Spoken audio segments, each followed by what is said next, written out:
Welcome to Common Sense Health, where we make perfect health common sense. See, they used to think the world was flat, for obvious reasons. Walk outside, it looks perfectly flat to me. So, actually it was common sense that the earth was flat. The problem was, they had this core belief. When they walked outside, they seen a flat earth. So no matter how obvious other information was available, they couldn't consider it because they couldn't get over this core belief. So in turn, they made common sense decisions based on the information they had. They were afraid to venture too close to the edge because they might fall off.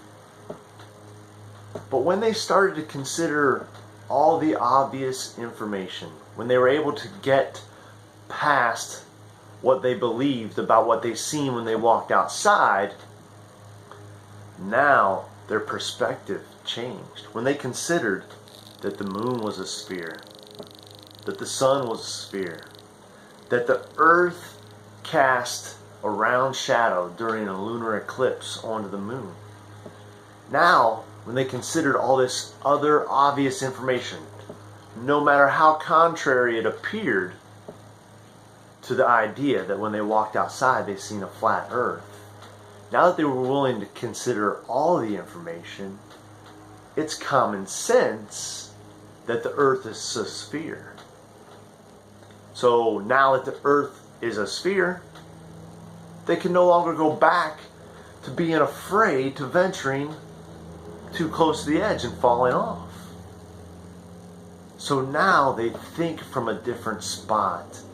They make wonderful or much better decisions because they considered more information. Well, there's obvious information about how to be perfectly healthy. We just have some core beliefs that are in the way of considering this new information. So, if you're willing to consider the new information I've got for you, perfect health will be common sense.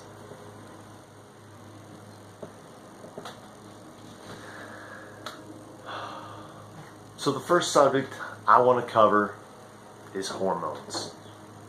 Hormones are really the driver of so many actions and things that take place in the body, and that I don't think we're considering the way we should.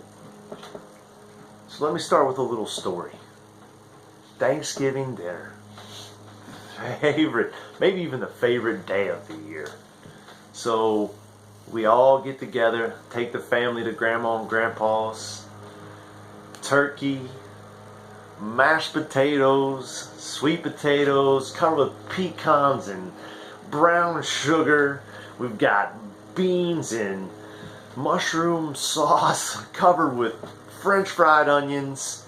We've got corn baked in cornbread. We've got, it doesn't even start the desserts, apple pie, pumpkin pie, all covered with whipped cream. We all gather around the table, we sit down, and we eat. And we eat. And we eat some more. We eat until we are stuffed. Right? No one stops short of being stuffed, not on Thanksgiving Day.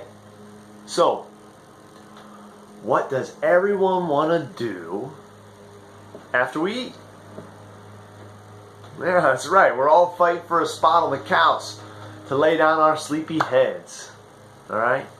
So who knows why we're tired after we eat Thanksgiving dinner? Now, some of you may have heard there's a chemical in turkey called tryptophan. And this is responsible for why we feel sleepy after eating Thanksgiving dinner. Well, not true. Turns out, tryptophan is an amino acid. An amino acid is just a piece of protein, and pieces of protein are what makes up our tissue in our bodies, right? So, and it turns out this tryptophan, is really in most proteins. So actually, there's more tryptophan in egg whites, and there's more tryptophan in pork.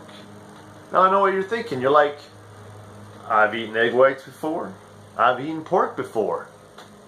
It didn't leave me in a slumber on the couch like Thanksgiving dinner. So what gives? Turns out, tryptophan doesn't make you sleepy. Actually, it's a precursor to serotonin and melatonin, all these feel-good drugs in the body. Turns out, we have this hormone. When our gut isn't stretched, it's being constantly released. I like to call ghrelin zest for life. Ghrelin G for the gut hormone gives me my zest for life.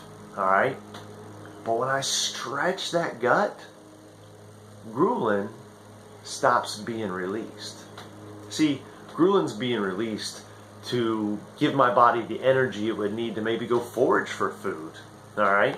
But now when I stretch my gut, I no longer need this energy or this desire to go and forage for food. So when I stretch my gut, ghrelin stops being released. And I lose my energy. That's why we all end up on the couch. What day do you stretch your gut more than Thanksgiving? You don't. Now I know what you're thinking. Wow, that makes a lot of sense. Well, actually, now that you say it like that, you know, Sunday afternoons, when we go out for lunch, I stuff my gut then too. And man, do I love my Sunday afternoon naps. Wow, now that I think about it like that, you know, when I come home from work every day and I eat my dinner, afterwards I hit that chair and I'm done for the night. Man, I'm stretching my gut after work every day too. You mean to tell me if I don't stretch my gut on those days, I'll keep my energy? Absolutely. If you don't stretch your gut, ghrelin continues to be released in the body and your energy will continue on and on. And here's the thing. You don't have to abstain from eating food. All you have to do is go back for more later. Just don't stretch the gut and the ghrelin continues to be released. Do you see how this one idea could change your life? You could be in control of your energy. Think about all those days and times, even every day after work, every holiday, you're losing your energy, your zest for life. And all you have to do is come back to your plate later. Just don't stretch out your gut. Let that body digest it and shrink it down. And then just put a little more in if you're still hungry. It'll change your life forever.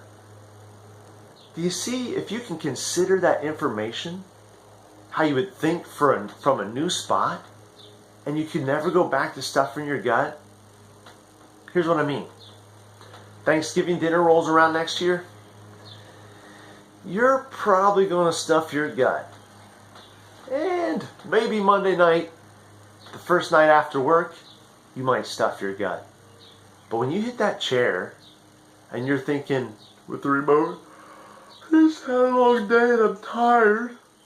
I would love to be outside in the yard playing with my kids and I got so much to do.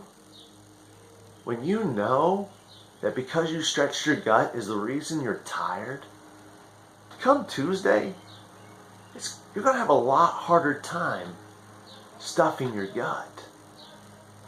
And it doesn't take willpower to fight that. Do you see how you don't fight that hormone with willpower? How it's in the driver's seat?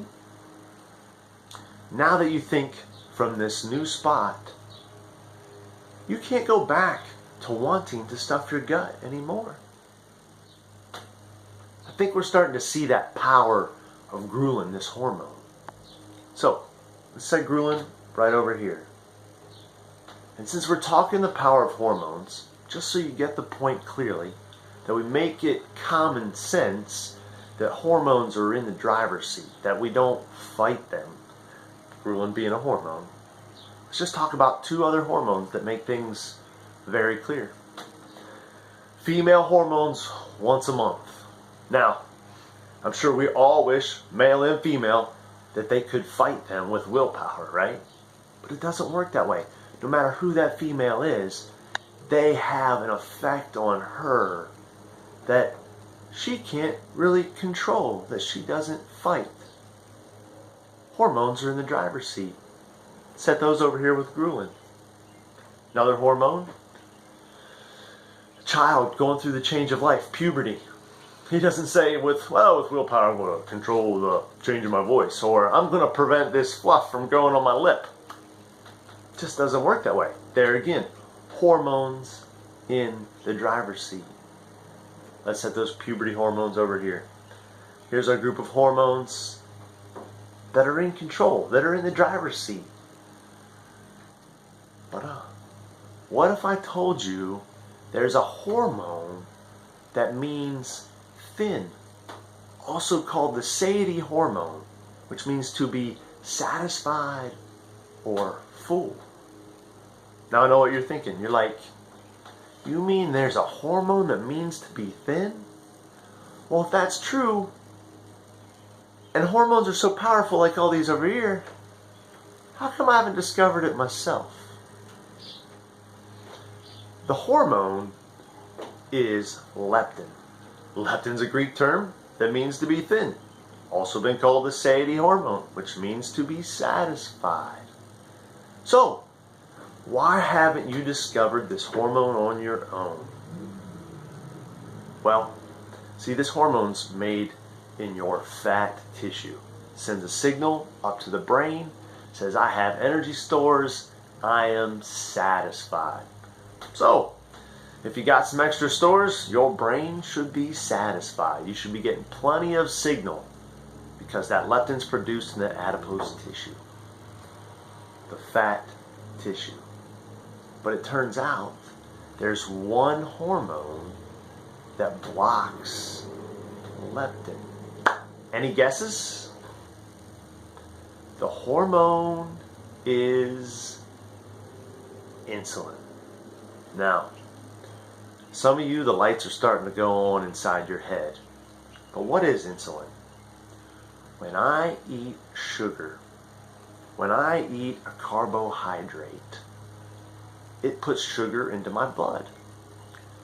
My body can only handle so much sugar at once. If I overdose my blood with sugar, we probably all know somebody that has a sugar issue or a diabetic. If their sugar is too high or too low, it's dangerous for them, even life-threatening.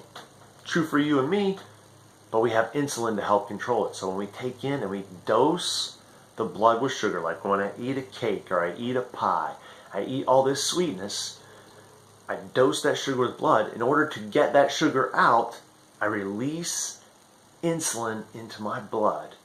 Insulin stores that sugar as fat, all right? And that blocks leptin. See that? Ah, yeah, so you mean when I eat Thanksgiving dinner and I eat all those carbs, that brown sugar coated sweet potatoes, that whipped cream coated pie, when I take in all these carbs, that blocks this hormone that says I'm satisfied because I got to release all this insulin to get that sugar out of my blood. Yes, that's right. And even when you're not stuffing your gut with Thanksgiving dinner, you're like, you know what? Before every meal at a restaurant, they give me bread. Bread raises my blood sugar extremely quickly. That would cause me to release lots of insulin. Now, leptin gets blocked, my satiety hormone. Is that why they give me more bread before every meal? So that I'll eat more at the restaurant? So, we're eating so many carbohydrates constantly every day that we're constantly blocking this power of leptin. the hormone that means to be thin and satisfied. So from all this adipose tissue, we're not sending a signal to the brain. That signal is getting blocked. And in turn, we just continue to store carbohydrates as fat. If you can get this concept, weight loss is never the same for you again. All you got to do is stop dosing your blood with so many carbohydrates.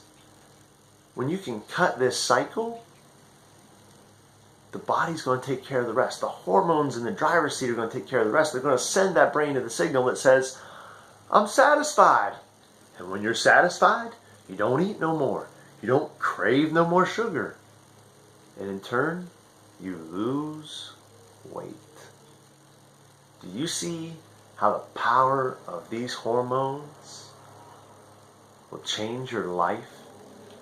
Do you see how considering this new information could make perfect health common sense?